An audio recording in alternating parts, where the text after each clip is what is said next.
ئەم شوێنەی کە دەیبینن پێشتر ناوبانگی بە شاری وەزیران دەرکردووە. پاش 3 دەیە لە حکومڕانی کوردی جگە لە وێرانەیەک و کۆمەڵێک داروپەدووی ڕووخاو هیچی تر نییە. بەهۆی پشتگوێخستن و ئاور لێنەدانەوەی لەلایەن حکوومەتی هەرێمەوە و نزیکە مێژووی ئەم قەزایە لەگەڵ ئەم ئاسەوارە ڕووخاوانە ژێرخۆڵ بکەوێت و لەبیر بچێتەوە. قەزای کفری لە ڕووی سامانی سروشتی و خاوەنی مێژووی دێرین و لە ئاسەواری کولتوری قەزایەکی دەوڵەمەندە، بەڵام لە ڕووی خزمەتگوزاری و گرنگی پێدان و ئاور لێدانەوە یەکجار هەژارە. لە ئێستادا چین و توێژەکانی قەزاکە بە سەرپەرشتی ئەنجومەنی کفری کۆمەڵی ئیسلامی بۆ بە ئاگاهێنانەوەی حکوومەتی هەرێم لە مافی دانیشتوانی شارەکە کەمپینێکیان ڕاگەیاندووە. ئەوان وەک خۆیان دەڵێن نایانەوێت چیتر ببنە قوربانی بێپلانی و کەم تەرخەمیەکانی کابینا یەک لە دوای یەکەکانی حکوومەتی هەرێم.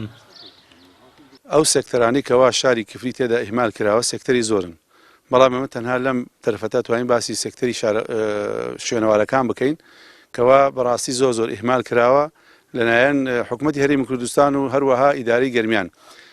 دەبوایە ئیداری گەرمیان ئەو مافەی بدایەتە شاری کفری لەو بەرەبڕایەتێنەی کەوا هەیە لە ئیداری گەرمیان بریتێ لە 58 بەرەبڕایەتی، دەبوایە ئەو بەرەبڕایەتی بەهاودایەتە شاری کفری، چونکە زۆربەی شوێنەوارەکانی دەڤەری گەرمیان لە شاری کفریایە کە خۆی لەدا لە 520 شوێنەوار. ئەمە یەکێکە مافێکە بەڕاستی ئێمە هەوڵی بۆ دەین کەوا بەرەبڕایەتی شوێنەوارەکانی گەرمیان بێتە کفری بۆی بێتە سنتەرێک لێرەوە بایەخ بە شوێنەوارەکانی گەرمیان بدا بە عام.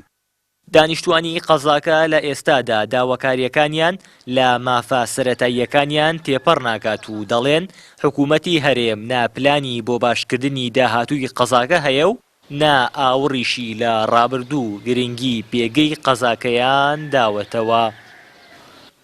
لە هەموو دنیا حکوومەت دەسەڵات پلان و استراتیجی هەیە بۆ ئەوەی ژێرخانی ئابووری وڵات ببوژێنێتەوە، هەر پلان هەیە هەر شارە و تایبەتمەندی خۆی بداتیە. ئێمە بەداخەوە حکوومەت وانەمانە نییە ئەوەندەی لە هۆڵەوانە کە سەرۆت و سامانی وڵاتە چۆن بە تاڵانبەرن هیچ پلان و استراتیجیان نییە. بۆیە تەماشاکەی شارێکی مێژووی وەکو کفری پەراوێ زەخرێ لە ڕووە مێژوویەکەوە ئەگەر ئەتوانرا سەرمایە گوزاریەکی گەورەی لەسەر بنیاد بنرێ شوێنەوارەکانی کە ئێستاکە ڕۆژ بە ڕۆژ هەمووی دا ئەڕۆخیاتوانرا شوێنەوارەکانی نۆژەن کرایەتەوە و تایبەتمەندێکی بدرایەتی گەشتیاران باتیان سەردانی ئەم شوێنەوارانەی ئەم کردای ئەمەیان نەکردووە.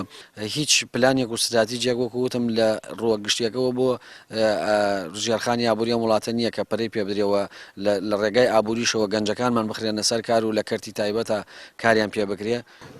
شاری کفری شارێکی دێرینی چەندها ساڵ پێش ئێستاە و چەندین شوێنەواری گرنگی تایە. شوێنوارەکان وەک قەیسەری کفری، سەرای کفری، ماڵی مەجید پاشای بابان، چەندین شوێنوارتری تێ لە ژێر زەویە، هەتایسە کەنە و پشکنینی بۆ نەکراوە. چەندین جا ئێمە نووسراومان کردیە، نووسرا و دەرخستە و بۆ قەیسەری کفری، بۆ مەجید پاشای بابان، ماڵی مەجید پاشای بابان، بۆ قەیسەری کفری، بۆ سەرای کفری داوامان کردیە لە حکوومەتی هەرێم و لە ڕێی ڕێگە تایبەتەکان خۆمانەوە و دەستگا ڕسمیەکانەوە بەڵێنیان داوا پێمان، بەڵام بە هیچ جۆرێ هەتا ئێستا هیچ شتێکیان بۆمان نەکردیە.